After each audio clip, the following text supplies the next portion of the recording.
This is the future.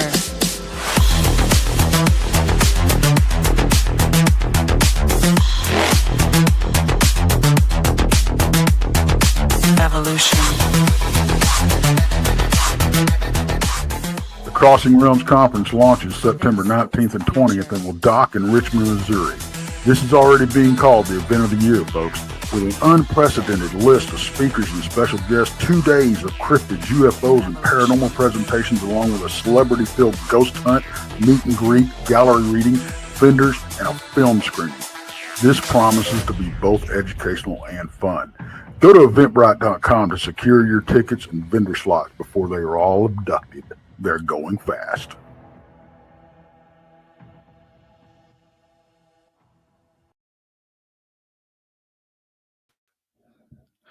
Whoa, where's my background at, everybody? It's been one of those days. There we go. Hello, everybody. Welcome to Late Night. Of course, I'm your host, BMR. I've got the lovely Monica Rollins sitting in with me tonight, usually every weekend. Everybody else is out doing something. The girls, the other two girls, Brandi, Krista, they're on a paranormal ghost hunt somewhere. They have no cell service. Good old Texas and Alabama doing his thing. So No frets, no worries. I got Monica. It's going to be a great show as always. Thanks to everybody for coming on in. If this is your first time here, please subscribe to Bigfoot Mr. Rob on YouTube.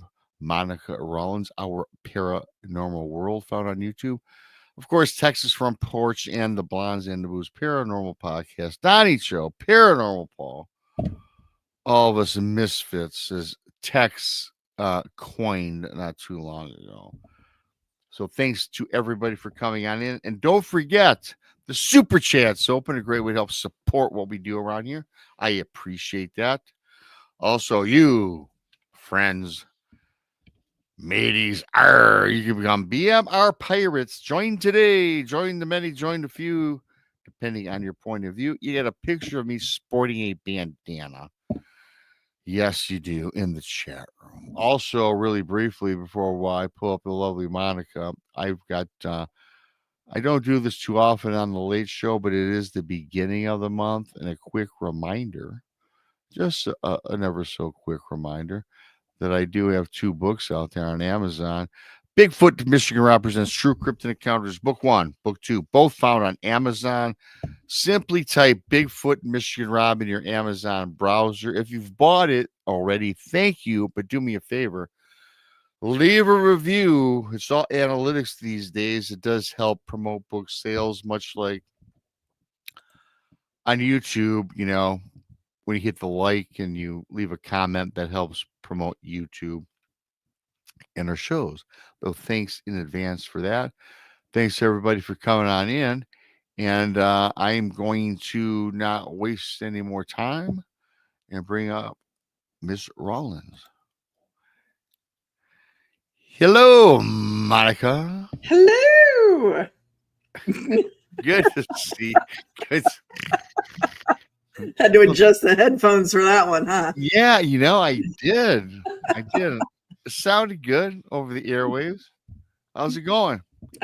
Pretty good. How are you doing tonight? Yo, boy, I'm doing pretty, I'm doing good. I'm not getting into it with our studio audience, our listeners, or everybody in chat. I've been busting my behind from 7 o'clock today up until literally 5 minutes before the start of the show, because good old BMR forgot I had a couple things I had to do today, work-wise and otherwise. I'm watching my brother's dog again, who took off for Vegas, and I thought everything was scheduled for Sunday. And as you know, Monica, I'm pretty anal about dates and this, that, and the other.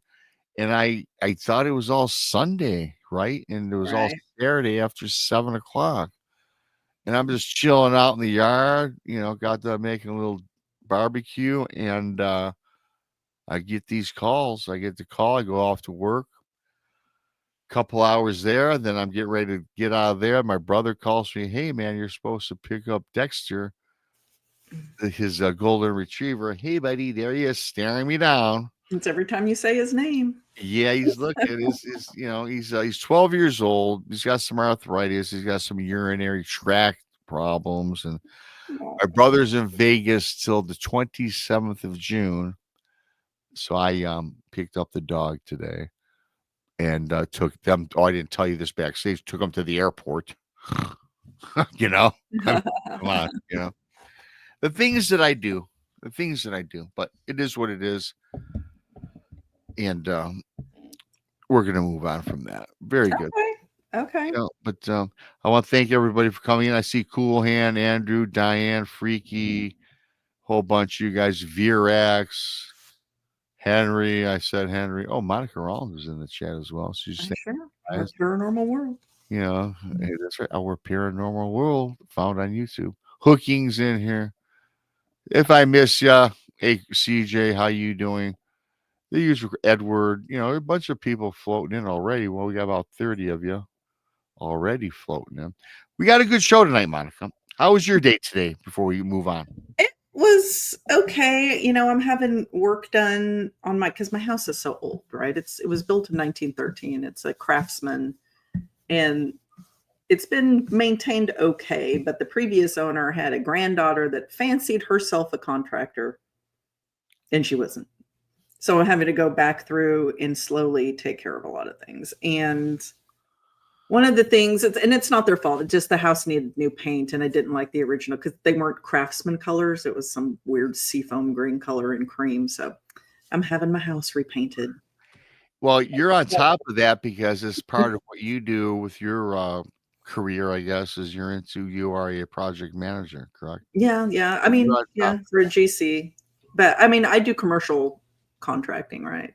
I So really do residential. So it is different, but is it It's different but the same? I mean, it's different, but everything's different but the same, you know?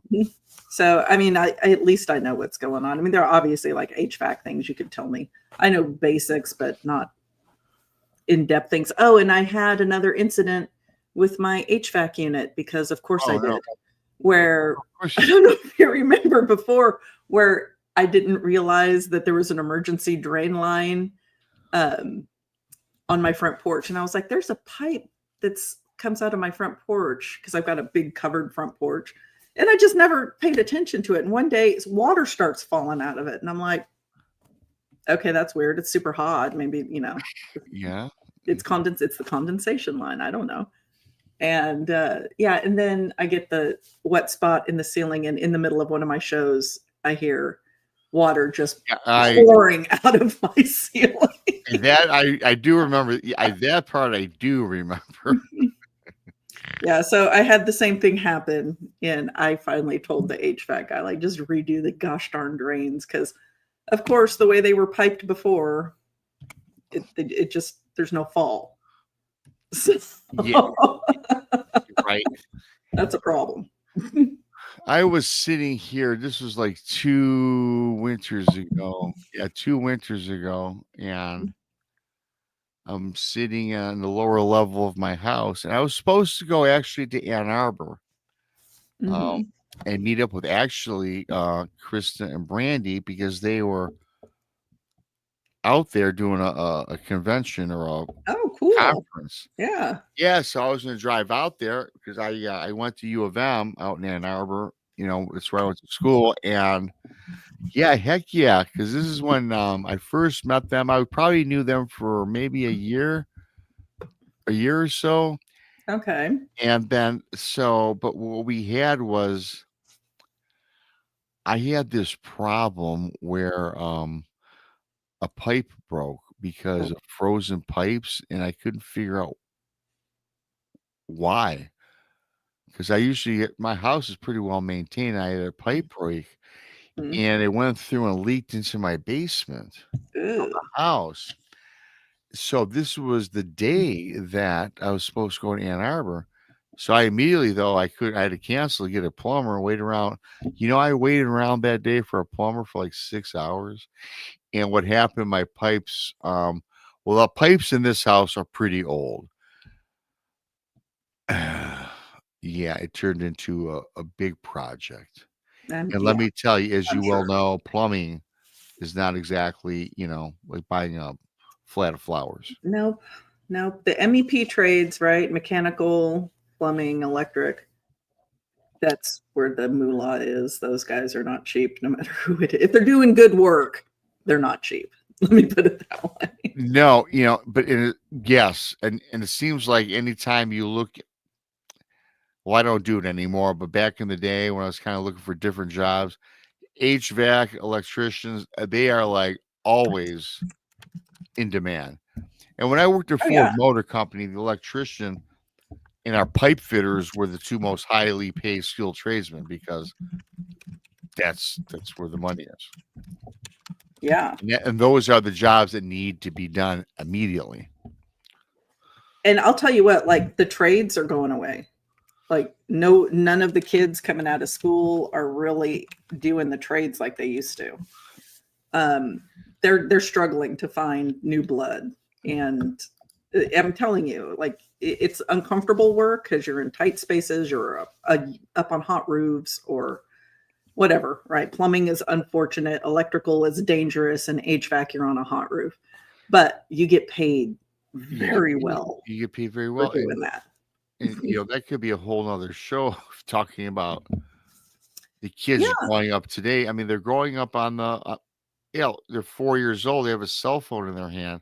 I Mhm. mean, the smart ones are going to go into the tech jobs because that's where the money is going to be moving forward. It is right now, right? Well, tech jobs for sure, but I mean the trades for sure. Like Well, the and kids, trades will always be needed. yeah, and kids that don't want to go to college, you go to trade school, and then you get an apprenticeship, and they pay you when you're doing your apprenticeship. They do. Yeah. It's fast. It's fantastic. I recommend it to all my friends that have kids.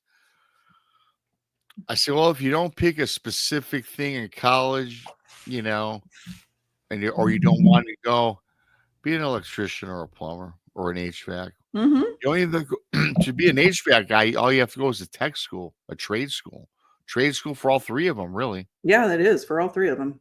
Yeah, you can go to trade school and you'll get, like I said, your apprenticeship with a company, and they will walk you through it. They will help you get your licenses, and once you get your master's licenses, you can start your own business. Yes, that's right, and you get that if you want that liability. Not everybody wants that liability. Yeah, if you want to carry that, and a lot of guys end up doing that anyway. Most 90% that I've known in my lifetime have done their own thing. Yeah, I mean, at a certain point, you just don't want to listen to anybody else telling you what to do. You want to do right, like pick your projects, pick your jobs, and do what you want to do. And if you have any business savvy, you can go out and quote your jobs, and oh sure, and it's just more profitable. But you have the liability, but you're 24/7 on the phone. It's not like working for somebody and you're doing your 9 to 5 or whatever it is. When you're heck no. If you own a business, you own a business. You're 24/7 all day, every day. I 13 years I did that, and it was, you would think owning a bar would be 24/7, but it was 24/20. We got to sleep sometime. Yeah, that's why I made a bedroom at the place. Because I never wanted to leave for a while there. But anyway, that's a trade-off, right? That's a trade-off. Yeah, that's a trade-off, and it's not for everybody, and that's okay. Yep, and people ask me, "Hey, man, I want to start my own business." I said, "Well, number one, do you plan on marrying your business? Because if you don't, you ain't going to be successful." Yeah. For the most part, you're not. Some people get away with it, but anyways, they pay people to do that for them though. Today, once you're built up, you can give money talks. You know that. It sure does. It does. So yeah, I'm kind of calmed down a little bit after being frazzled up until the start of the show, and I'd figured, you know what? I forgot one thing. I was going to get you this for Christmas. I already had your Christmas present. Really? On my mind. I did. Yes, I did. And I'm thinking, well, you know what? I've got to send this to Monica before Christmas. Because I also know that we share a birthday in January. Yeah, we do. And you know how you and I are into gardening, plants, flowers, right? Right. Which I sent you that diagram. So you might. I know. I thought about that the other day. Yeah, I know. I don't think I sent that back to Ross. You didn't send me crap. It's only June 7th. Well, here's the plan with that. Give me 2. This year, it's ready June, and I'm having problems already. Yeah, just with the garden. Put in the back of your mind, just send me 2 cool perennials that I can plant within the next 2 weeks that will bloom this year and come back next year. Just 2, that's all. Because I've already got everything plant or flower based.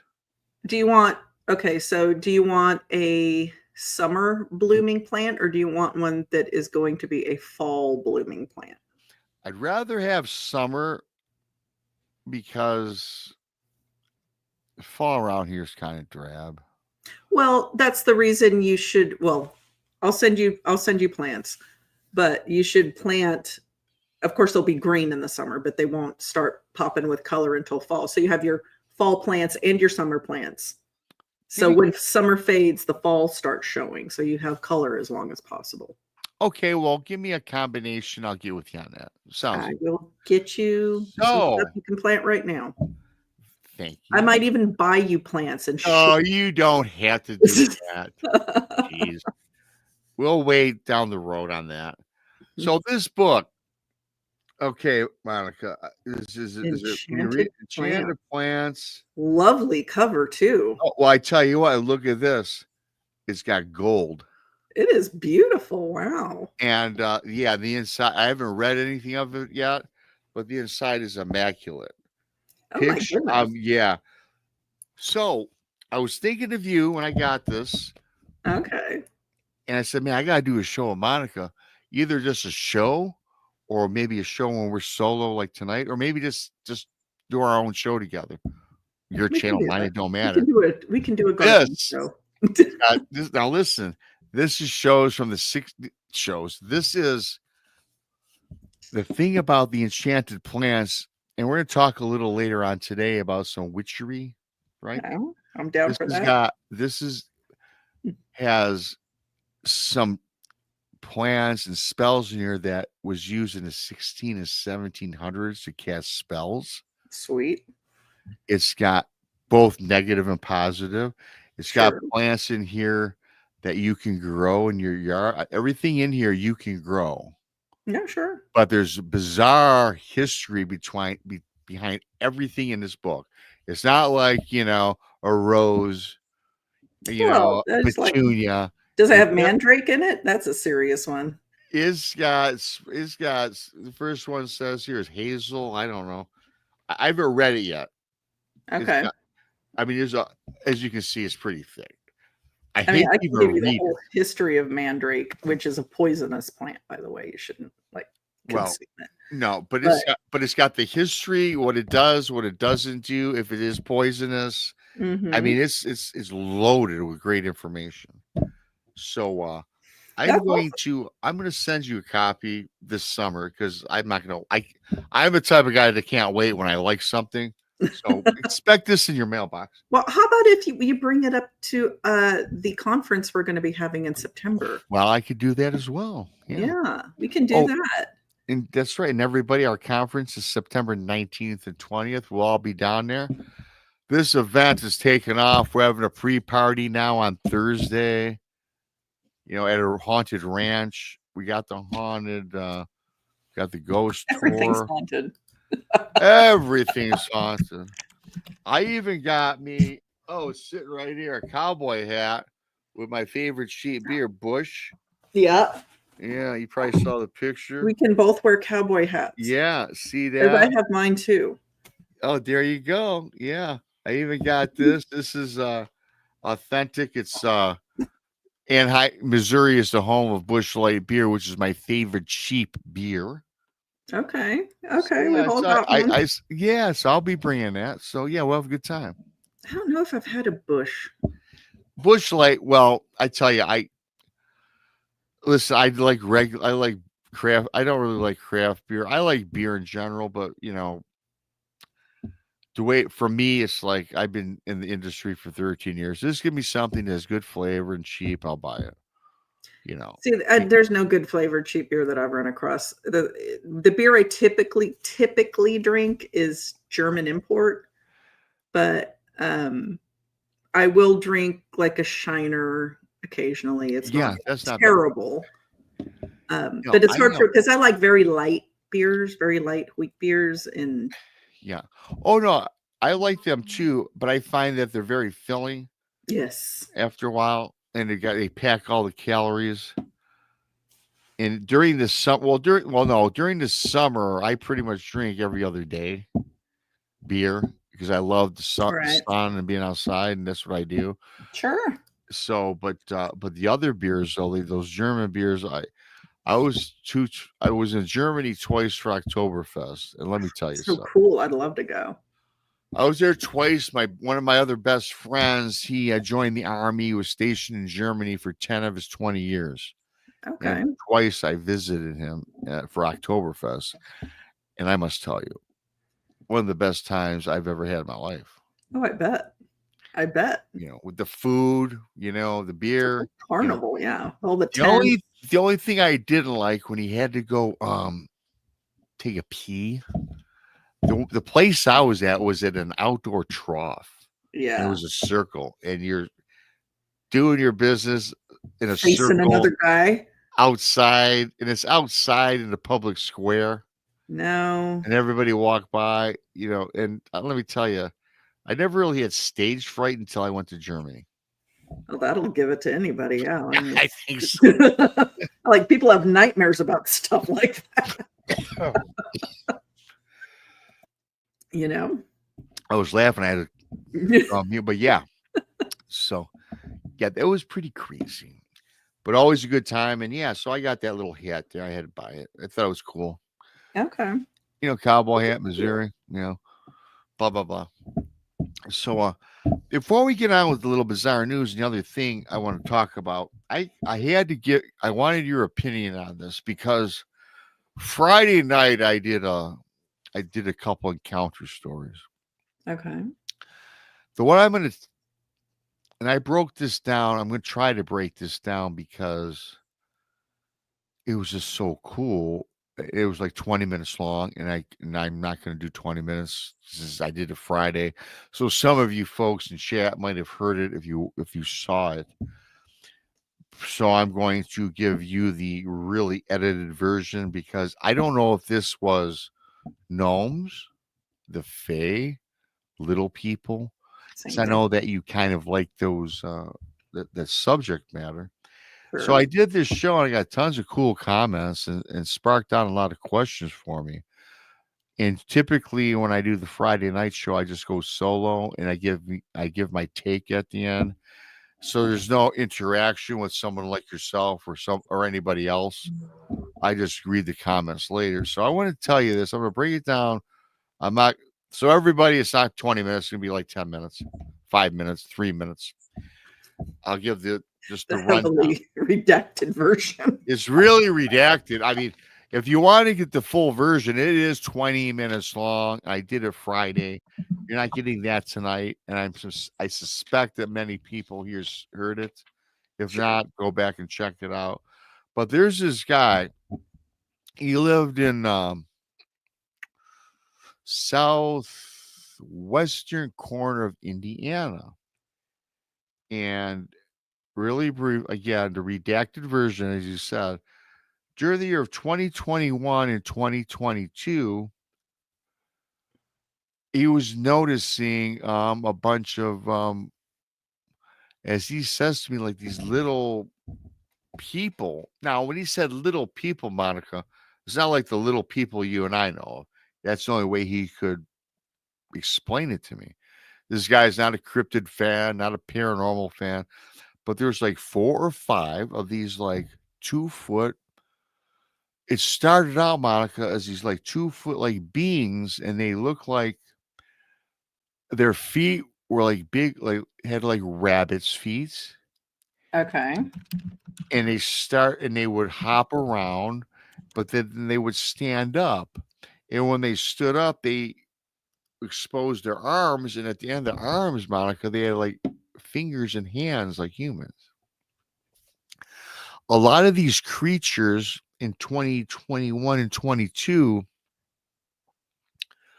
their heads they looked like a combination of like a rabbit and a squirrel. Yeah, okay. But they walked around. And they jumped around, and he just thought they were the craziest creatures he'd ever seen. Sure.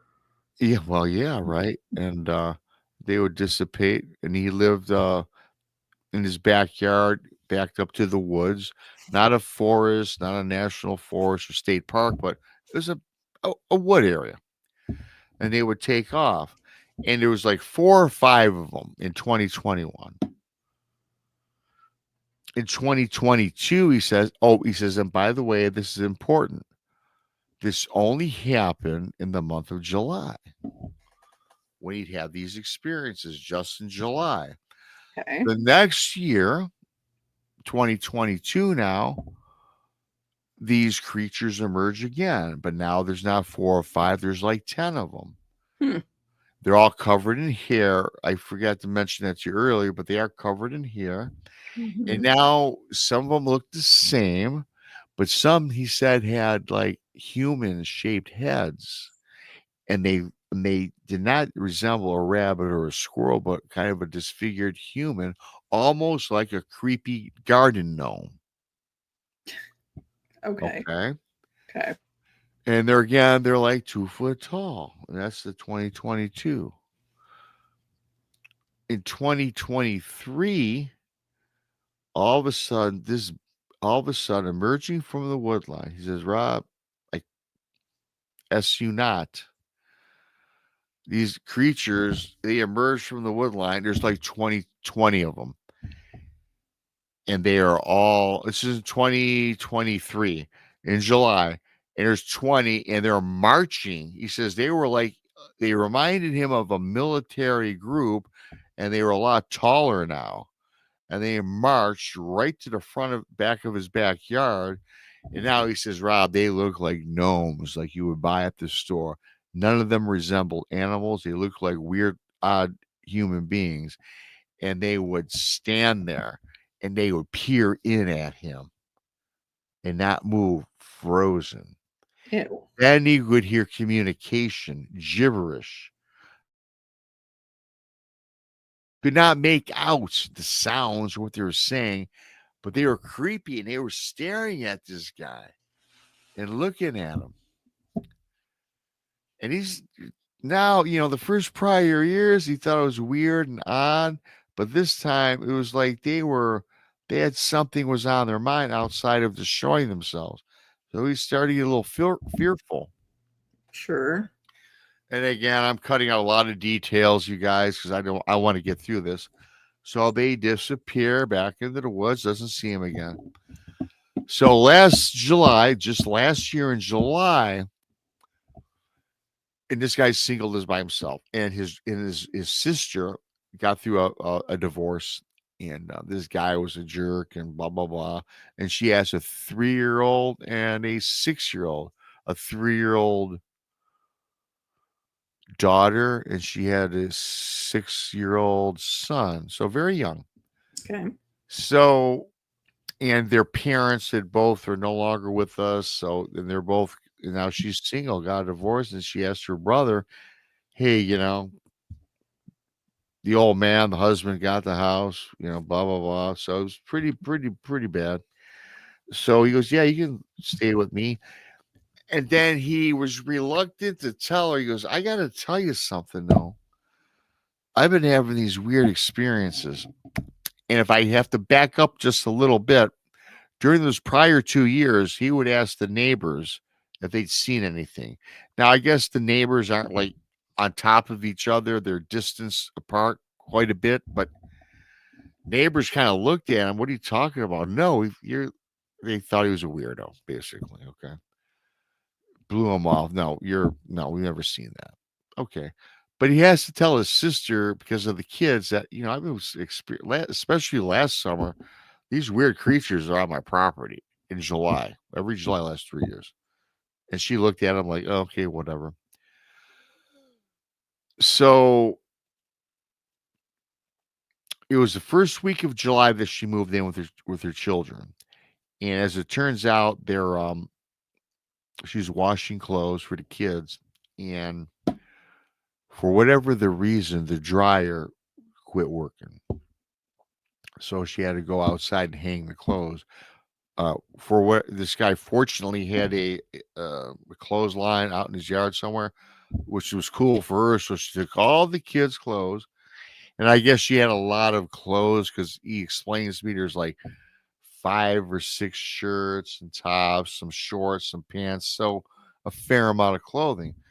So his sister takes him out and hangs him up to dry, and he's at work, and she tells me she hangs him out to dry around noontime or whatever.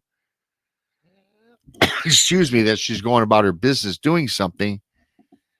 So she goes back out and checks on the clothes, maybe about 2 o'clock in the afternoon, and all the clothes on the clotheslines were gone, Monica.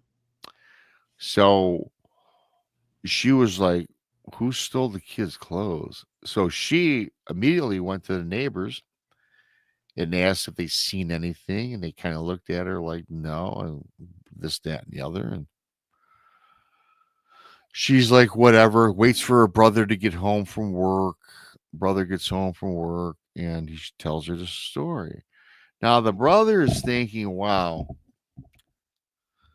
he's got to, he doesn't want to say it, but he's wondering, it's July, maybe those creatures, those little gnome people were involved, but he doesn't want to say anything. So he tells his sister, hey, don't worry about it. So they went shopping and bought new clothes for the kids to replace what was taken. Okay. Get back about 6:30 at night. Buy the clothes. She puts the kids to bed or whatever, and they go out back in the backyard. He starts a little fire, turns on the barbecue, makes some food, and the sun is, it's getting dusky dawn, and all of a sudden, he's looking to the wood line with his sister, and he sees marching in military form, as he explains in email to me, is a band of these little people, these gnomes, these creatures. Now he says there's like 25 or 26, and they're no longer 2 foot tall. They're like 3 foot tall, and they're getting close. He says, Rob, they're shaped in a triangle. They had like a leader in the front, and they were just angled off like a triangle or a diamond. And they're marching right towards this couple. Not the couple, excuse me, the brother and sister. All right. And they stop. They get like 20 or 30 feet in front of these guys. And you know what, Monica? He looks out, and especially his sister looks out. And these are creepy looking, hair covered people, human gnome faces, no rabbits, no squirrels, mini humans, creepy looking mini humans. Oh my God, they're wearing my kids' clothes. Oh my gosh. No. So, and he says, yep, he's never seen him wear clothes before. He always saw him hairy. And they start gibbering and jibber jabbing and just talking in this weird vocalizations. And he says, yeah, I think about 4 or 5 came further forward from the rest of the band, and they had these like long like staffs. Actually, they were taller than these gnome creatures, and they're pounding them into the ground. Right? And they're talking this crazy talk. And now, the other few times I failed to mention this because again I cut a lot out of this story. In the past several years, they would just like disappear or run back into the woods. This time, they formed. They got in a tighter unit, and they rushed the house, running toward the man and the woman, running at him, running with this gibberish talk. He says, Rob, they get maybe 20, 30 feet before both of us. We didn't run nowhere. We're just standing, not knowing what to do. And then they slowly dissipated and faded away. And then in the distance is Rob, you know how I couldn't tell you that I could not understand the communication. In the distance, they both hear audibly, we'll be back. So the guy freaks out. Sure. This event happens. Obviously, the sister's like, holy cow, this, that, and the other. This is like the middle of July. We'll be back. And again, these creatures always come in July. Then he tells me in the story that rest of that month of July, they never returned.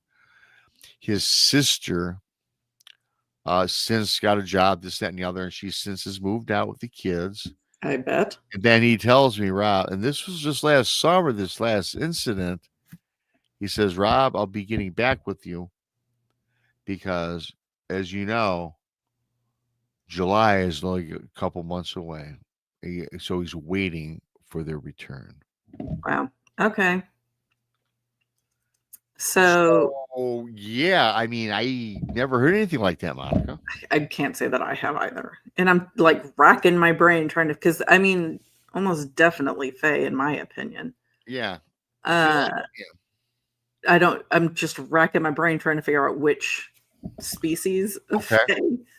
Fae. I'd have to probably look through a couple of books because the description, not the squirrel face necessarily, but when they're kind of between human and squirrel face, I've seen sketches of Fae that look like that. And I can't remember if they're the brownies. So you've seen the human and squirrel looking face. Well, it's not so much a human squirrel face. It's more of a pointed, it's very human-ish, but it's got more of a point all the way down, like kind of sloped here and pointed like a mouse or a squirrel. Okay.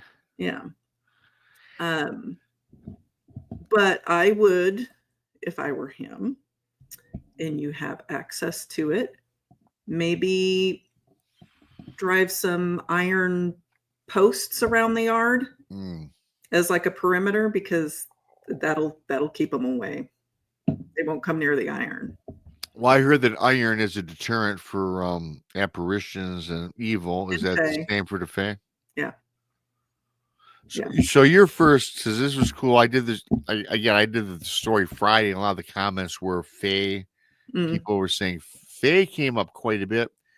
Again, we have great followers and viewers, and they were all pretty sharp. Most of them were thinking Fae. And as I'm telling the story the other day, I'm not thinking Fae. But I guess gnomes are part of the Fae as well. They are. Yeah. But I'm not thinking gnomes either, because gnomes don't grow like that.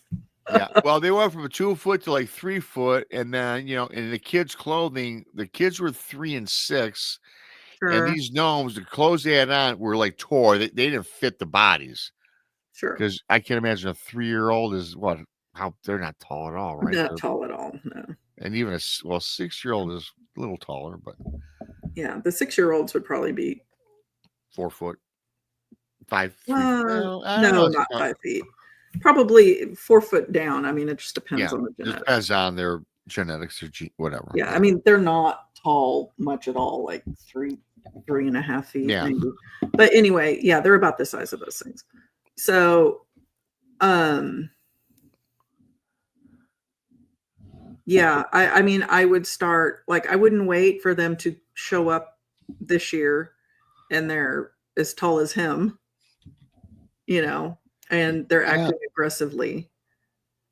And I would start doing my research on ways to take precaution against Fae. I would put salt around the perimeter of the house. I would put iron in my yard. I would at minimum put iron near the entrances to the house, maybe around the patio. I don't know what his house looks like or what his yard looks like, but I would fortify my house to the Fae, I guess is what I'm saying. Well, no, thank you for that, because this email is very, very new email, and I got like a whole bunch I haven't opened.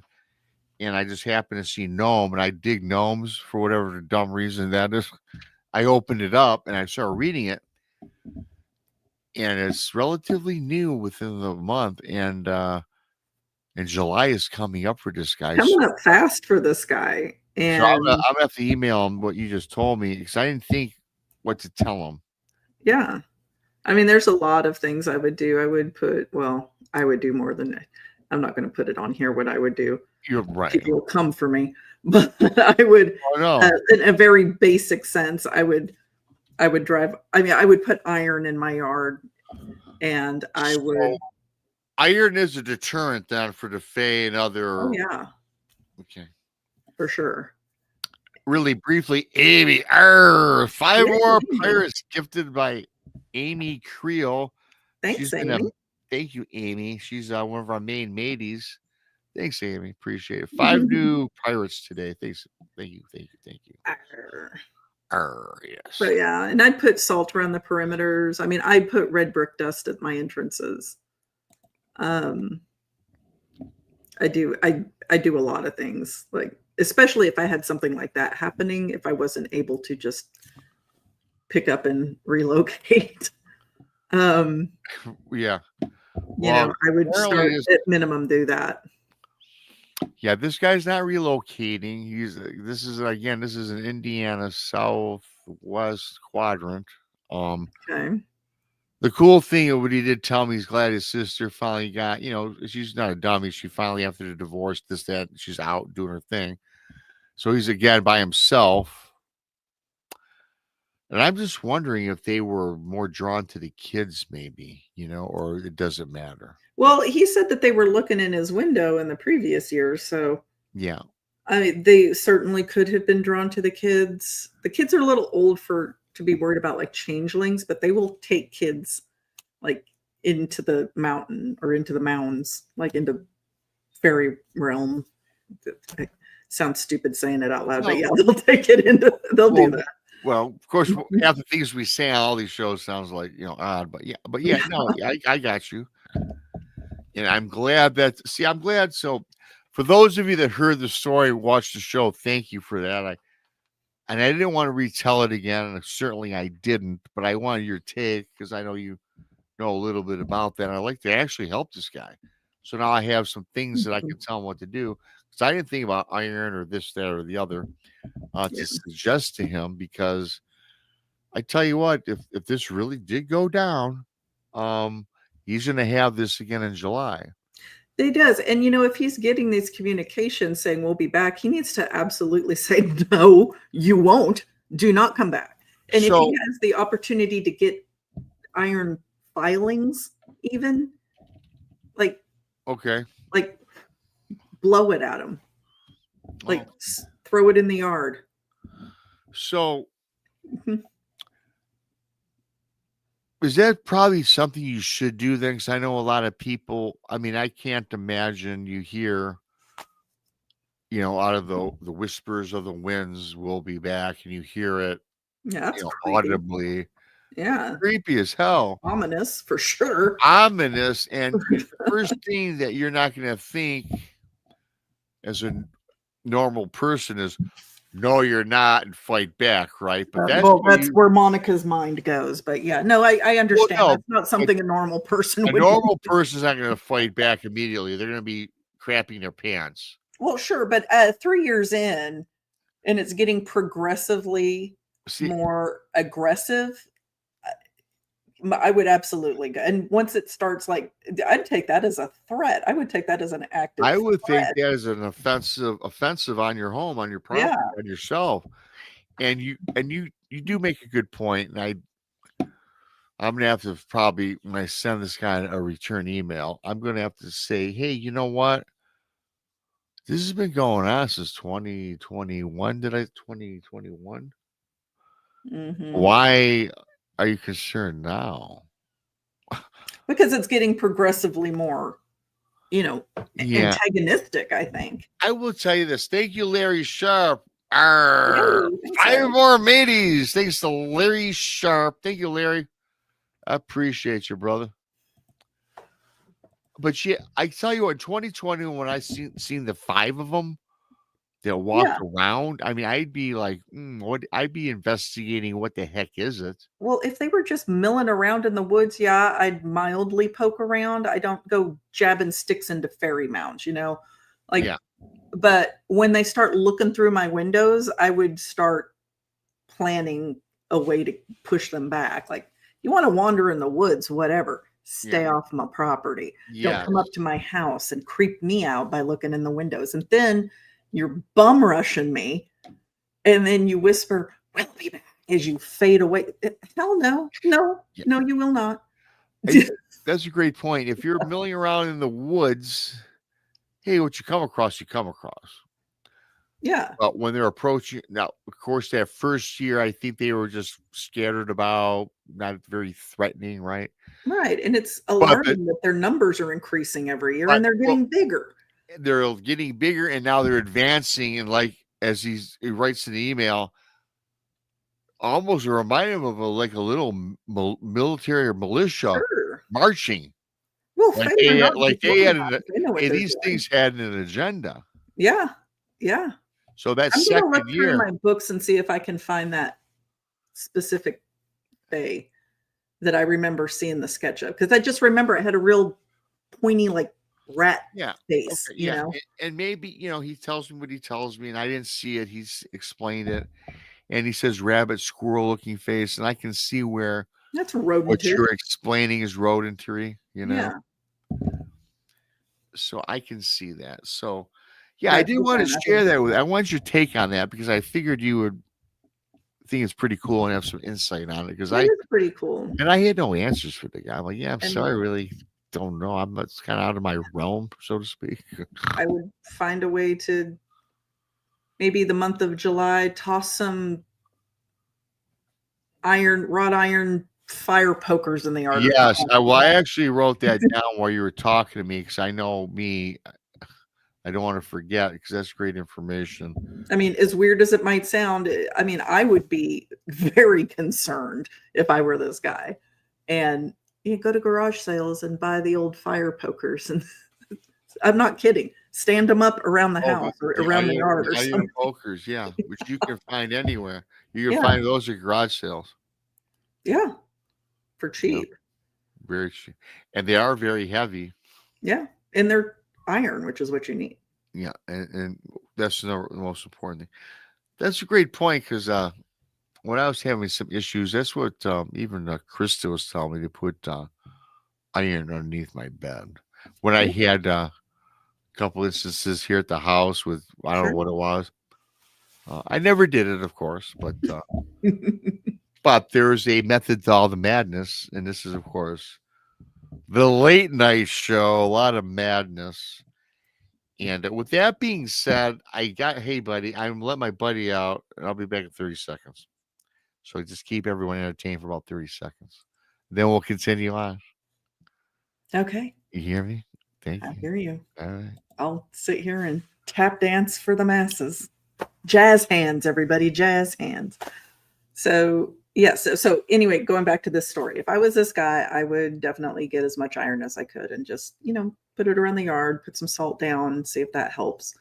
If he has any way to get iron filings off of the fire pokers or whatever iron he's able to get his hands on, maybe sprinkle that around the perimeter of your yard and see if they cross that line, because that would be a pretty good tell on whether it's fae or not. I just can't figure out what they would be if not fae. And it just, the whole progression and the description sounds very fae-ish to me. But if anybody out there listening has any other thoughts, let Rob know, because he's going to help this guy as much as he can.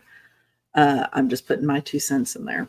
Railroad spikes. Yeah, if you can get some old railroad spikes, those are iron. Those will work. I know if you go to old railroad tracks, sometimes they're laying around. I find them all the time in Jefferson out by the railroad. Iron? Is that what you're talking about? Spikes. Yeah. Mm-hmm. But again, like if he could get some filings, like get a heavy duty file and file it off, maybe sprinkle a little perimeter of that around the yard. Sprinkle it around the outside of the house, the perimeter. Yeah, or even the perimeter of his property and see, because that'll be a tell if it's fae or not, if they cross that or not. And what if they crossed it, Monica? Well, then I don't know what the heck he's got, because it ain't fae. That would be more, I don't know where to start with that. I don't even know. Like, it's just very fae-ish. I feel very strongly that, if he's being truthful, and I have no reason to believe he isn't, that. Yeah, I mean, what I dig about, I'll say this and we'll move on. What I like about emails I get from people, it's not even 15 seconds of fame or 15 minutes, because they're not getting paid. Their name's not being announced. So, I mean, it takes a lot for somebody to make something up just to have me talk about it. I don't think too many people, do that. Now, some do, I imagine, right? But anyway, I believe it. And the only reason I believe it is because of what I've learned over the years. I mean, right. I've seen a stick man walk in front of me. I told you that story, right? Yeah. I mean, things happen. I just think it's creepy because I did a story last year on this these little people that attacked this village and stole the babies. I remember that. I remember Yeah. that. And And I yeah, still think those were puck wedgies. I do too. Yeah. I was even thinking maybe these were puck wedgies, but he made nothing of scales or No, quills. not if they're growing that tall. Yeah. Puck wedgies aren't that tall. They're like 2 feet tall. Yeah. So, but anyway, thanks, Monica, for your insight, because I'm glad you told me this, because I wouldn't have thought to tell him how to protect himself, because today's June 7th, and July is going to be here in what 2 months. Mm-hmm. So I can't wait. I'm wanting to get this guy on the show. Hopefully maybe he will. But with that being said, thanks, Monica. Thanks everybody for listening. If you saw it Friday, I think you liked it anyway. So we got a little insight, and we expanded on it a little further. So Monica, we got a little bit of bizarre news we're gonna do, like I like Sweet. to do. I love bizarre news. Bizarre news isn't too bad. I kind of like it. I just got to find where to go with it here, and here we go with. Well, hang on. Let me. Here we go. Little bizarre news.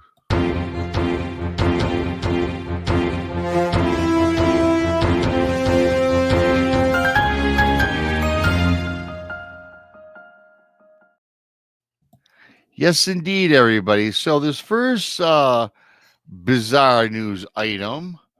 In fact, I'm going to go right to the picture just to give everybody, to make them wonder a little bit. Oh, that looks like fun. Yeah, that looks like a lot of fun. Yeah.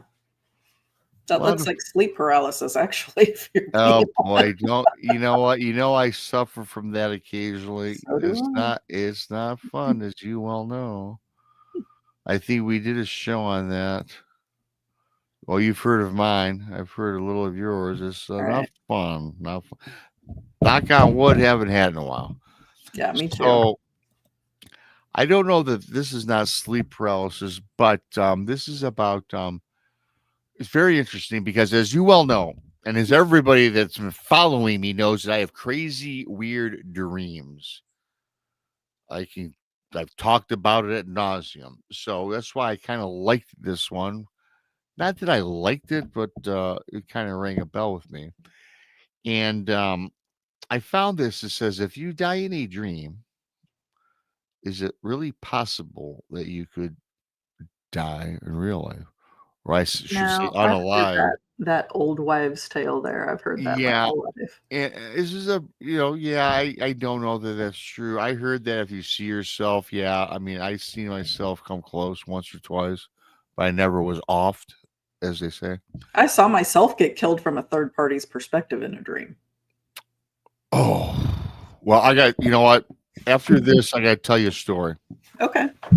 There's much we don't understand about dreaming, but again, I'm reading this from this thing. Anyways, I'll start over. There's much we don't understand about dreaming, but can particularly disturbing dreams really prove fatal? It goes on to say in A Nightmare on Elm Street movies, Mm-hmm. an immortal supernatural villain, Freddy Krueger, unalives his victims in their dreams, which in the films causes them to die in real life. While Krueger himself is clearly a work of fiction, the concept that is possible to pass on because of something you experience in a dream has been explored and debated for many years. To begin with, nightmares are very much the real deal. These disturbing dreams, which can produce strong negative emotions, can be responsible for many hours of lost sleep. While most of us experience them only rarely, some people have nightmares on a regular basis. The resulting lack of sleep over an extended period of time can be highly detrimental to a person's health.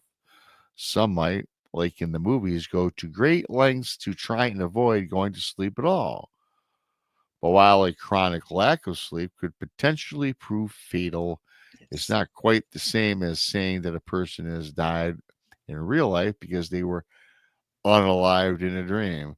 So could this really happen? And it goes on to say that theoretically, yes, it could if someone experienced a dream that is terrifying enough that they happen to be suffering from a underlying heart condition. Mhm. It's plausible for them to be literally frightened to death by a nightmare. Perhaps even one in which they are unalive in their dream. In practice, though, it is extremely unlikely that this would happen except in the most extreme of circumstances. Generally the health risks of nightmares are typically indirect and are linked to the causative factors and that underline nightmares. Blah blah blah, and it goes on and on, and that's really it. So what I got out of that, Monica, as I was reading that is, yeah, if you're in ill health, I can see where if you have a nightmare that's particularly frightening and you've got a weak heart, and I'm guessing if you're particularly older, Sure. perhaps that would happen. Sure. I could also see where if you are actively dying, your mind would potentially be, because your dreams are your mind's way of sorting out, right, what's going on with you psychologically and through external environmental factors. So let's say that you are actively dying, whether it's having a heart attack or whatever. I could see where your mind would put you in a dream where you were being killed, like, Freddy Krueger style, but you're actually having a heart attack, right? But I mean, how do we know people are dead? They're not going to tell you if they're having a dream that they're dying. But another thing, like lack of sleep absolutely will kill you. Like your body will shut down if you do not sleep. Like people that get zero sleep. And now some people might say I have insomnia and I haven't slept in days. You're sleeping, you're just not registering it as sleep if you're still alive after like a week or so. I forget the number of days. But I had a friend who was a physician and he was really fascinated by that when he was going through med school. He was telling me about it. No, that is fascinating, and I do believe, yeah, what you say is pretty correct, pretty accurate. I mean,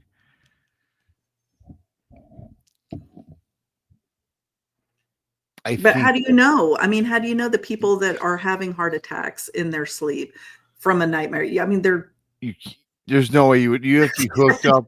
Yeah. You would have to be in one of those, what do you call them, where they take you and they monitor your dreams. I think that goes on. But all it is brain waves. That's, it's all it is what electromagnetic impulses, right? I mean, they can tell you if you're in a deep sleep, if you're in a REM sleep, if you're in a light sleep. They can tell you if you're dreaming because of your brain activity, but they can't tell you. I mean, your respirations and your heart rate and everything, it could indicate if you're having a nightmare. No. Certainly, but I don't know. I don't know. I think that if you have a dream that you are being killed and you end up, in real life, then you probably, I wouldn't be surprised if the mind was playing it out as you being killed in your sleep, actively in a dream, because you have the falling dreams. Like I said, I had the dream once where the dream was all first person. I was seeing everything from my own point of view, and somebody walked up and put a in my face, and then it immediately switched to a third party view where I'm looking at this person with this thing in my face, and I see them pull the trigger. Oh, and that was a really weird. It was a really weird dream. Well, geez, you and I are really kind of alike in a lot of ways, because I got to tell you this is kind of similar.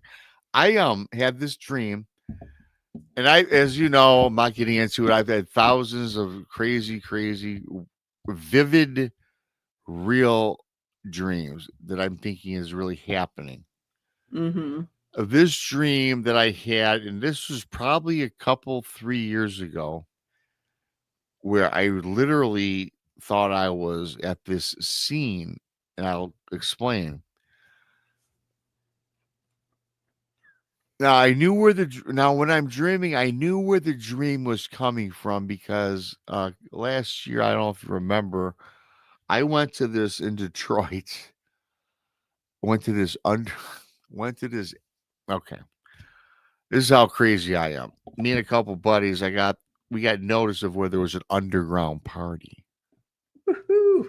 Yes, in downtown Next Detroit. time you get notified, let me know and I'll fly in.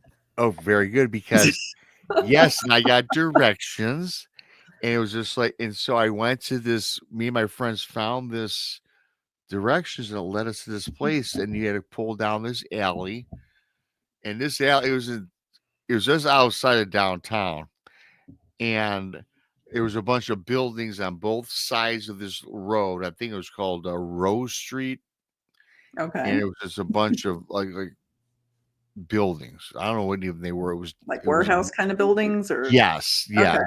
yeah. So, and they said, and I was supposed to go to. There was going to be a door that would have a bright yellow X, about 1 foot by 1 foot X on it.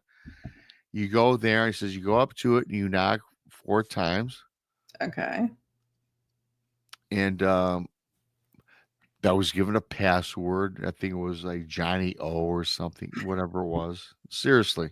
Jimmy Crack Corn. Yeah, and I don't care, right? Yeah, and yeah, really. So I knock on this. I'm going to tell you right now, Monica, driving down this alley was scary just to begin with. I imagine if it's in an industrial area. It was, and it was not a good neighborhood. So, but I heard you will not regret it, right? And I got this from a guy when I was on the bar, of course, is where I got the information from. Of course, you get all sorts of weird information as a bar owner. Sure. So we knock, and it's just like you see in the movies, Monica, there was this sliding thing open, see a set of eyes, and I gave the password, and yeah, the guy opens this metal door. Me and my buddies enter. It was me, a friend, and 2 girls, right?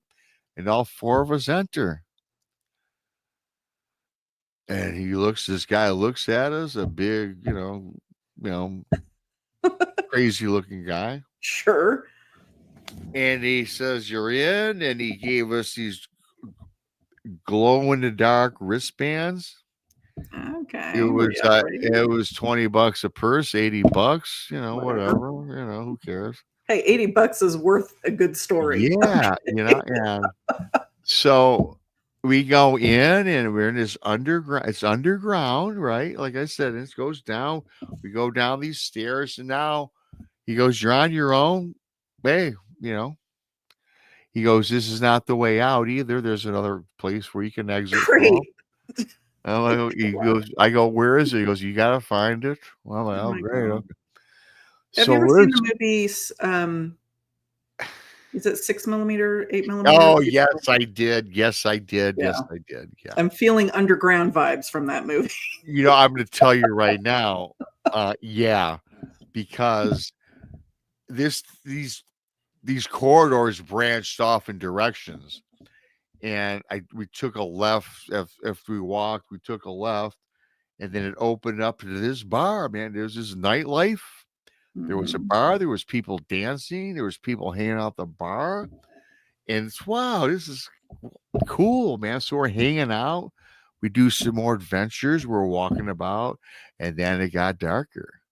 There were rooms where it was just like, Yeah.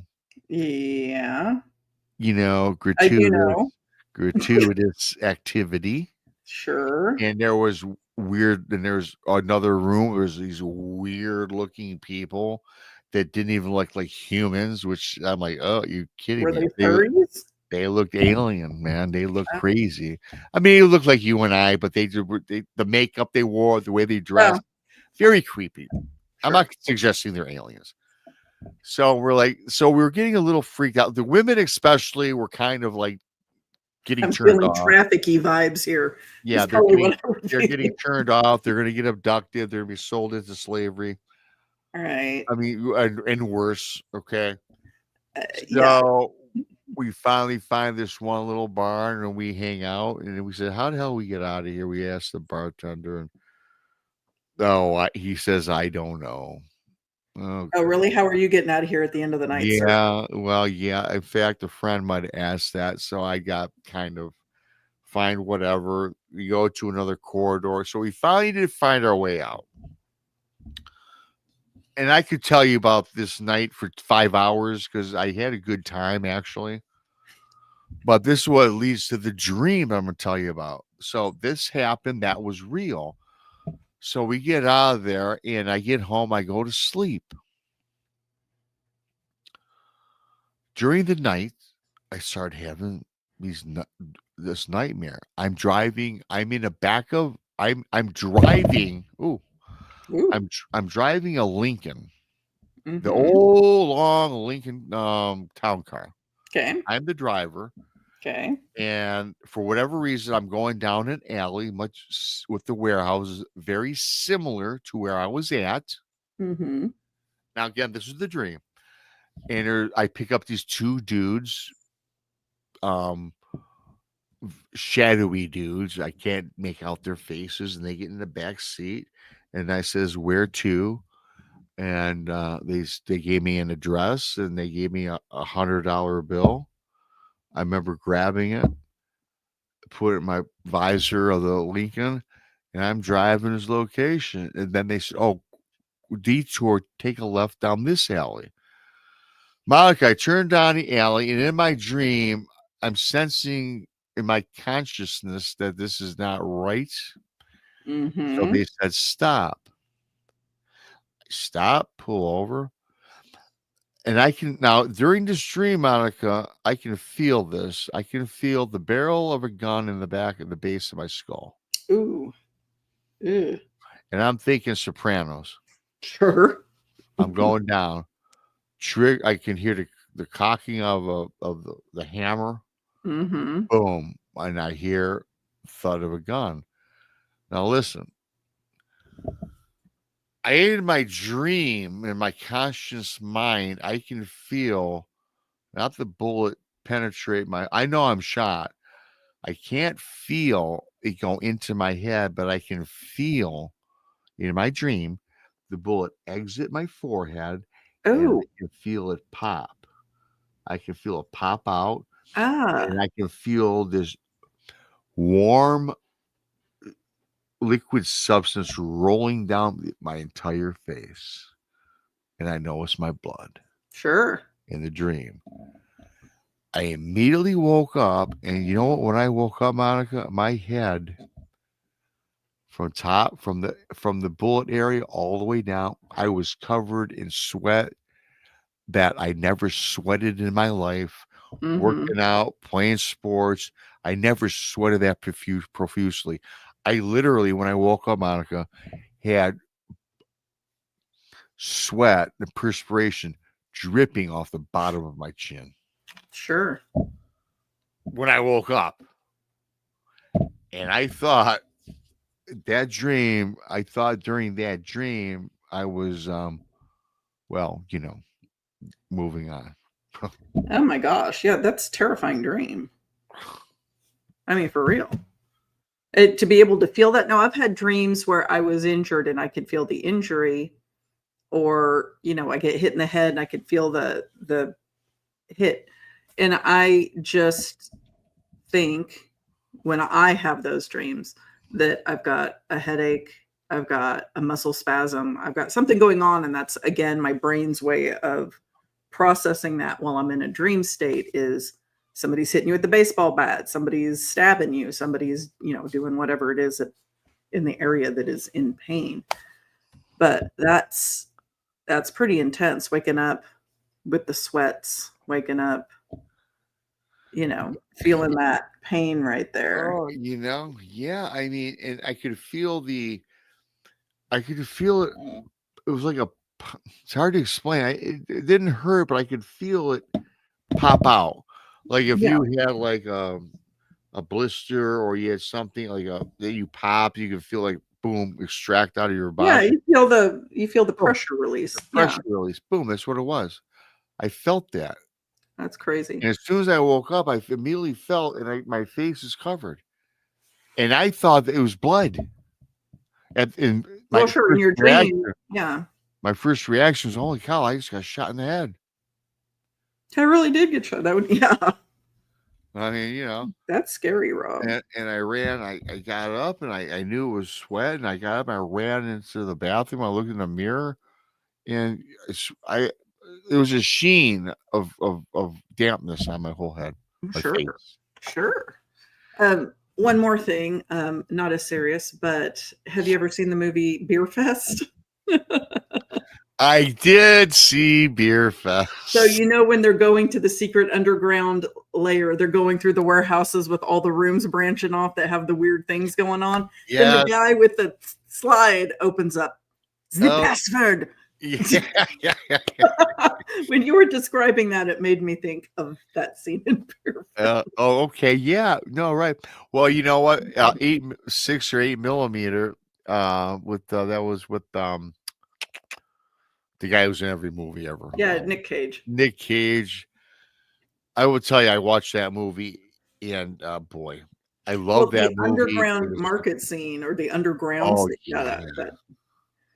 The way you're describing that, I would. Well, yeah, that's where you're. Well, I gotta tell you what, it wasn't quite like that, but it wasn't too far from it. Right. Outside the sadistic, masochistic. Well, you don't know what's lurking in those places. No, you don't. Abandoned warehouses are just not where I want to hang out usually. Yeah, well, I enjoyed it thoroughly. I did, and there was nothing. I didn't come across anything that was like the movie, of course, but it was very. But I would be surprised if there was, to be honest with you. Oh, 100% there is. 100% there is. I mean, there were so many different corridors. I just happened to pick the ones that were more tame. Sure.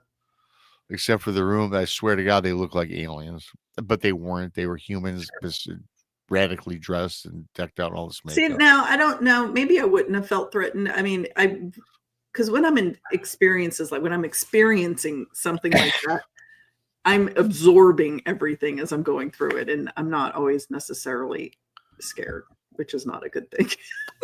A reasonable person would be very apprehensive. And I will tell you this: I know why I wasn't scared. Well, I wouldn't have been scared, apprehensive, perhaps, but I know one of the reasons why we were like, "Hey, this is fun," is because we were, had a few in us prior to going in there, anyways. Because it was kind of a weird. You know what? The girls made us more.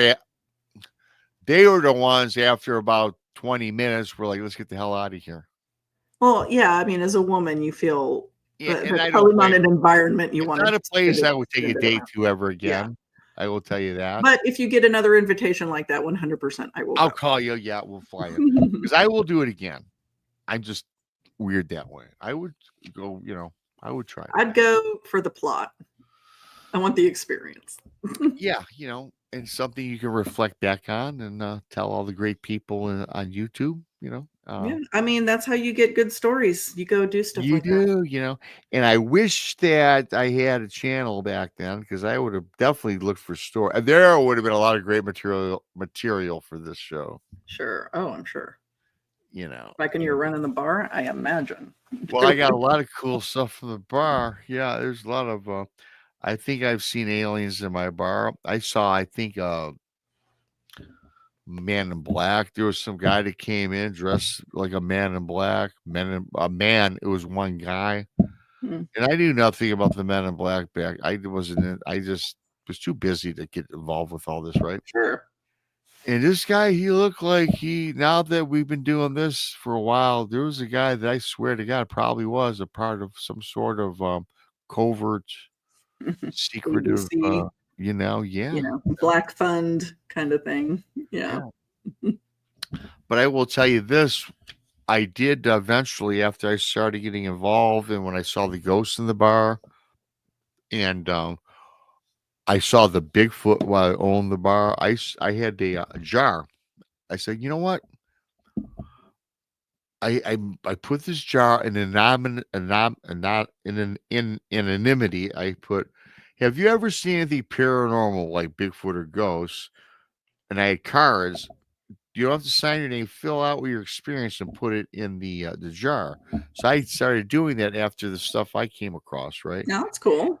Yeah, I did. And the first week I did it, there's like 2 cards. I read them. These are people, BSing or just poking fun. But I left it out there for like a year.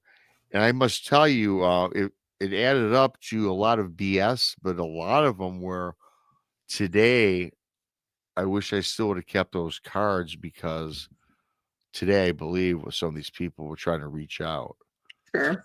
And a lot of people later on, when I was working behind the bar, would tell me some things that I wish I could remember for today. They were pretty out there. That's pretty cool. Tonight, I don't think we're going to do the witch one because that's too long. But we'll do that next time, you and I, or whatever, because I know you and I like witches. Mm-hmm. We're into that thing, but it's just too long. But I do have another piece of bizarre news that we can do. Let's do it. And we'll shelf the Witchfinder General and wow. Yeah, here we go. Wow. Yeah, we'll do that next time because I don't know how long you want to stay up. So here this is. This is just, an earthquake scene is what that is. Yeah. And I thought this was interesting. So TikTok astrologer arrested in Myanmar for predicting another Myanmar, is that what it is? For predicting Myanmar, okay. For predicting another earthquake. Known on social media as John Moe, the man had predicted a new quake just weeks after the last one. Making predictions about the future can land you in hot water. As evidenced recently by the arrest of a TikTok astrologer who had predicted that an earthquake would hit Myanmar on April 21st. He had made the prediction on April 9th, just 2 weeks after a major earthquake killed 3,500 people in the region. And his video managed to rack up over 3 million views on the clip sharing platform. In it, he claimed that an earthquake would hit every city in, what is that, Myanmar? Myanmar. I'm sure I'm pronouncing it wrong too, whatever. Yeah, it's kind of weird how Myanmar, I don't know. And told people to take important things with you. So this guy's telling people take important things with you and vacate and run from your buildings where you live. Many people took his warning seriously, which caused considerable problems for local authorities. In the end, Mo was arrested for posting false statements with the intention of causing public panic. The same man that predicted the earthquake just 2 weeks prior, taking the lives of 3,500 people. So the dude gets arrested because the quake didn't happen. His account, which had well over 300,000 subscribers and followers, has since become defunct. Okay. Of course, no earthquake happened on his second prediction, although it did on his first. It also raises questions about the morality and legality of astrological predictions in general. Blah, blah, blah. The consensus among experts is that earthquakes are currently impossible to accurately predict. I think that they can predict them, but what sucks about this guy, he got arrested after correctly predicting one quake, and the guy, does it again, nothing happens, boom, he's in jail. I mean, come on. Well, I mean, it depends on what kind of panic he caused. I mean, I don't agree with it, but, the judicial and the justice system, the criminal system in other countries is. And obviously, this is not the United States. It's nowhere else. Yeah. They have their own laws, their own rules that you have to follow, just like we do. And, if he's inciting public panic, I don't think it was intentionally. I think the guy probably genuinely thought he was trying to help people. So for them to say it was intentional is a little much, but if it caused mass panic, the authorities over there ain't playing, I can tell you that. So that does suck. That sucks. That sucks for him. Thinks he's doing a public service and ends up in jail. Yeah. Yeah, and it's like, yeah, right. And I think they're probably looking back on, okay, this guy just was a nobody until, he made that prediction. And all of a sudden he goes to TikTok stardom, right?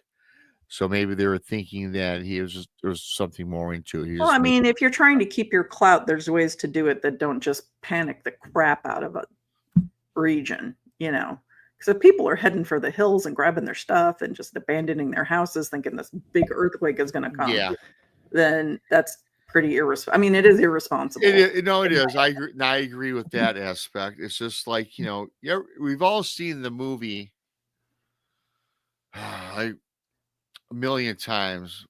And and if you're like me, you just watch it because it's intriguing, even though you've seen it 1,000 times with Dennis Quaid. End of the world type thing where we have the big tsunami. Yeah, Dennis Quaid. What was it, like an 80s, 90s, 2000s? Probably, yeah, it's one of those. I watch all those. Yeah, that's my thing. Where he is he's an environmentalist, but he knows he can predict. You're talking about The Day After Tomorrow? Yes. Okay. Yes. Now you've probably seen it ad nauseum, even though you probably it's a cool movie. I like it. Every time I see it on cable, and I don't really watch that much TV, but when it's on, I click it on. Yeah. So he was telling everybody about the prediction about, we're going through another climate change, we're going back to the end of time. Ice age, essentially. And yeah, they didn't believe him. Thought they didn't want to start a public panic, and guess what happened? Boom, pretty much. Well, happened. I mean, there's a difference between some rando on TikTok saying there's going to be an earthquake and scientific data right, indicating something major could potentially happen, like global warming. Yes, I do know there's a difference. Obviously, yeah, there's a big difference, but even in that case, though, that's kind of hard for the government to swallow, even from the most brilliant of scientists, right? Yeah, I mean, nobody believes it now. Like, it's such a divisive topic because either people really, really don't buy it or they really, really believe it. So I don't know. I know what I think, but nobody listen to me. I'm some rando on freaking YouTube. Yeah, well, no, you're very smart, Monica. Oh, thank you. I don't know. I mean, I'm not one of these. Hey, listen, how many times has the world ended? 5 times? Well, there's been a lot of mass extinction events. Yeah. I think 5 off the top of my head. I know of. Over billions of years. Yeah. Is it 5 or 6? Yeah. Okay. It's probably, I don't know. I know it's for sure 4 or 5. Yeah. From the different periods. And the PT boundary. Huh? The PT boundary. That's the one that's really weird. Which one's that PT boundary? It's the one where like life was flourishing, and then there's this thick layer, the PT boundary, and then it's like a reset after that. Yeah. Okay. Well, I'm moving up. It's moving down through the layers, obviously. Yes. And okay. But yeah, no, I will say this freely. It's going to happen again. I can see, it's going to. I mean, probably not in our lifetime, knock on wood. Not far after, potentially.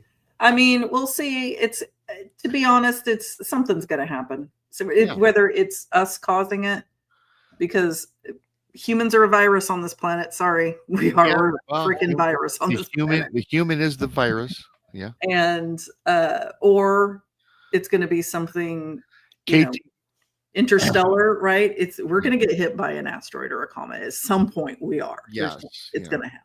And it might not be for a million. I mean, how long is the Earth going to be here? It's going to be here forever, ever, and ever, like all the other planets. I mean, there's so much that could happen. Gamma rays, X-rays. I mean, we could be microwaved. And there's a lot of weird things in space that could happen. I mean, people are getting microwave now. I mean, and just on a small, I can remember as a kid growing up in this, that, and the other, that with even the sun, I mean, there's the positioning of the sun. I mean, the Earth, I read somewhere the Earth's axis goes off kilter by like a millionth of a millimeter every Yeah. year. Well, I mean, it's more than that, but yeah, it does that. You know what I mean? Yeah, Yeah. more than that. I just throwing out numbers, but and today, like here in 2025, you can go out and sit out in your backyard. Now, I don't have fair skin, so I don't really burn, but you can sit out for 20 minutes, and I know people that will be red as a beet, where 20 years ago, it would take 2 hours, as an example. You'll get burned inside of 2 hours. Yeah. You know what I mean? I'm just, Yeah. I I mean, don't know what the we don't numbers have are. the I'm protection trying to that make we a, used to have. Yeah. I'm The just making layers a are, parallel. yeah. 20 minutes burnt, it would take you an hour 2 years ago. I mean, 20 your years ago. skin's probably thinner as you're aging too, which would likely have a lot to do with it. I mean, not that you're old, Rob, but Well, as no, I'm not talking you- about me. I don't burn. I never burn. I'm talking about I people with fair skin. I burn under a certain latitude. Is it latitude? Latitude, longitude, whatever. Parallel. Under a certain parallel, Monica burns. But I don't typically. Like when I'm growing up, never burn. Never burn. I go to Hawaii, burnt. Moved to Texas, burnt. But California and above, never burn. The northern California and the above. northern hemisphere. Yes. Let's remember that Monica is from Northern California. Yes, you are from Northern California. Not Southern. Yeah, you know, I always pictured you for a Northern Cali girl. I don't know why. You know, you've Well, I don't have a crap ton of plastic surgery and I'm not super vapid, so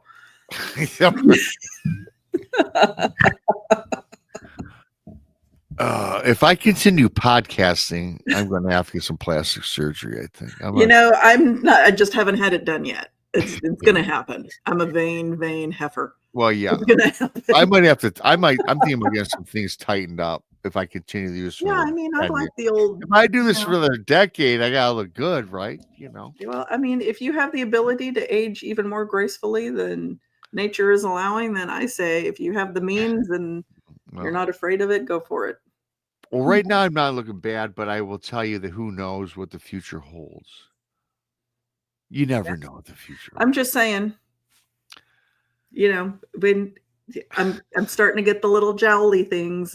Oh yeah, I know. Yeah, well, I have noticed vain. I know all that. Yeah, I don't.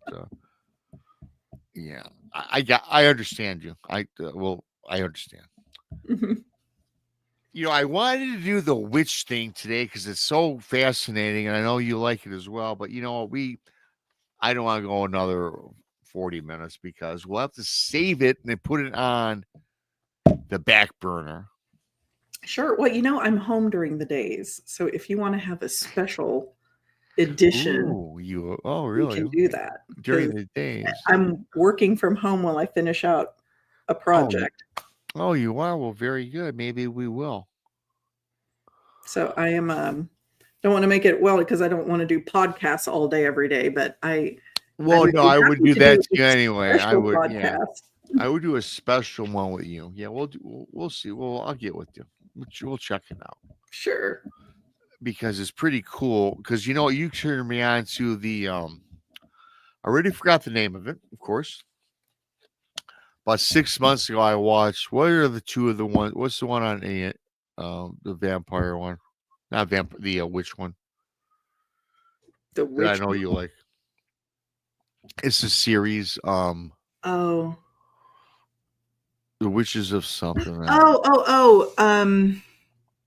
It's based on Anne Rice. It's God bless it. The Mayfair Witches. Yes, you told me about that like 6 months ago or something. Oh yeah. And I found it on Netflix. But when you told me, I watched both. I watched them in 2 days, the whole series. Yeah, you can binge it. It's a great. I think it's binged it. great. No, I binged the hell out of it, and then I was waiting for the next series to come out, and I guess it came out, Yeah, but I have to rewatch them from the beginning because I already forgot everything. yeah. But there's 2 seasons, so Oh, I saw both seasons. only 2 seasons. Oh, okay. I'm Yeah. covered then.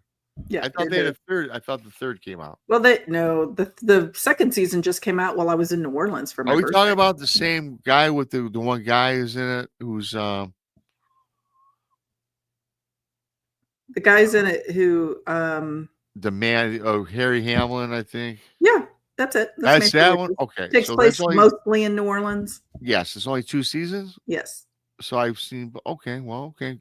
So there's Now no there third. is Interview with the Vampire, which is in that same universe, right? And there's 2 or 3 seasons of Interview with the Vampire that's out. Okay, I don't know. And it's made very similarly to Mayfair Witches. Okay. So if you dig the Vampire Lestat and his exploits and Louis, it's an interesting take. Is it on AMC? Mm-hmm. But so were Mayfair Witches. Yes, but I caught it on Netflix. And Dark Winds. If you haven't seen Dark Winds, is that the cowboy? The Native American. It takes place on the Navajo res. Okay, you mentioned that before. That's pretty good then. Oh yeah. Oh yeah. It's based on a book series. So I always recommend reading the books as well, but it is an excellent series. And every season is a like whodunit kind of mystery thing, and it ties in a lot of the Navajo folklore as well. I will have to look that one up because that's the second time you've mentioned it, so it must be good if you had to say it twice since I've heard you say it. Because I always bypass that one for some reason. Don't. Because I typically, when I'm bored, I kind of go on Netflix if I'm not watching some documentary. Sure. I must say this was a great show, I think. It's a really good shoe. Shoe. I want to thank Amy Creel. She donated 5 new pirates. Thanks, Amy. Larry Sharp donated 5 more, so 10 right there. Oh, I missed Josh. How did I miss that? Mr. Castro. Woohoo, Josh. Donated 5. Hey, Josh. 15 new pirates tonight on the Late Show from Larry, Mr. Castro, Orban, Joshua, and Amy Creel, matey. Yay. She's my first mate out there in the chat world. Thank you, Amy. So yeah. So a great show. Yeah, I'll get together with you. I want to do that witch thing we should do a special one on the witch thing. We'll do a special one because you know what I can do? I can look up some more stuff. Sure. Because I really like it. And you know what? We can even touch back on this dude and his Fae problem because I'm going to grab my books and I'm going to find out what that is. The dude. So if you guys join late, well, first of all, Friday night I did a show. This dude with a Fae problem. It was the gnomes. You guys look it up. It's in the archives. I just did it Friday. We kind of revisited today and talked a little bit about it. Monica had some good insight and good advice for me to give this guy. So check that out or go watch. And I only gave the very brief synopsis of it. It's a 20-minute story. You gotta check it out. Yeah. But thanks for everybody for coming on in. I do appreciate you guys. Hit the like button on your way out, please. Subscribe if you're new to Bigfoot Michiganrob, Monica Rollins, our paranormal world.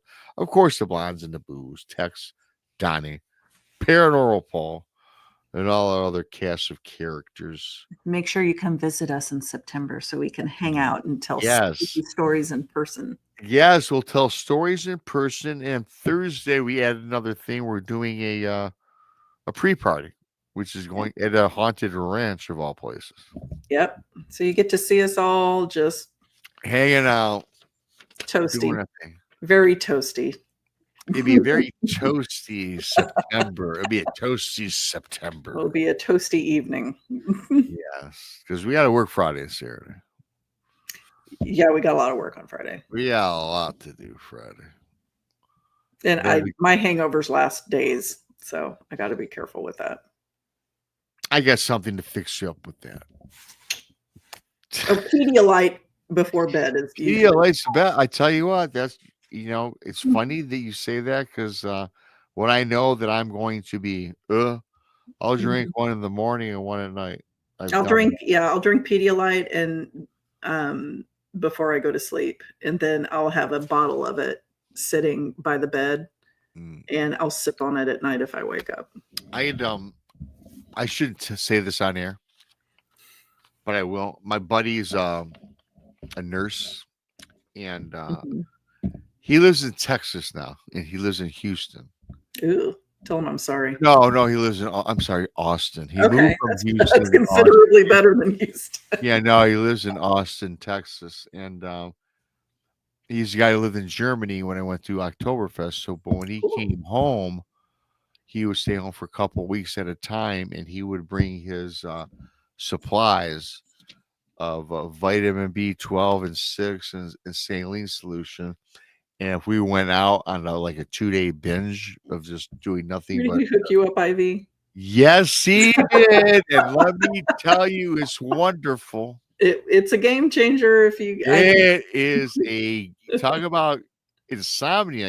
You're up. I mean, it wakes you. I mean, yes. All I'm saying is very luxurious. And boom, you don't even know you're out drinking. You feel great the rest of the day. But anyway, that's enough of that. Thanks to everybody for coming in. Thank you, Monica. Thank you. Had a lot of fun. It was a fun show. It's always a fun show. So I like the night shows. I just gotta do something really quick. Still looking for that button. Yeah, I just have so much crap in here. It's in the same spot. But I got to scroll and find it, Monica. That's you should have it linked so when you end your stream, it automatically plays. All you have to do is end stream. Oh, I don't know how to do that. Have Tex hook you up. You had to hook mine up. Oh, did he? Okay. Yeah, I always have to scroll for it. No, have it linked to your end stream. There's some way to do it. Oh, there is. Yes. Oh, I did not know that. We'll work on that for you, sir. Yeah, I need that done because I look like an idiot half the time, and I just lost it. See you guys. Bye. Goodbye.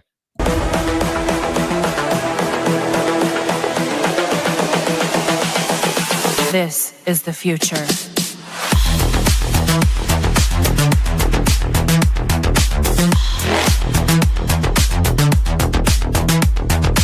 Evolution. The Crossing Realms Conference launches September 19th and 20th and will dock in Richmond, Missouri. This is already being called the event of the year, folks, with an unprecedented list of speakers and special guests, 2 days of cryptids, UFOs, and paranormal presentations, along with a celebrity-filled ghost hunt, meet and greet, gallery reading, vendors, and a film screening. This promises to be both educational and fun. Go to Eventbrite.com to secure your tickets and vendor slots before they are all abducted. They're going fast.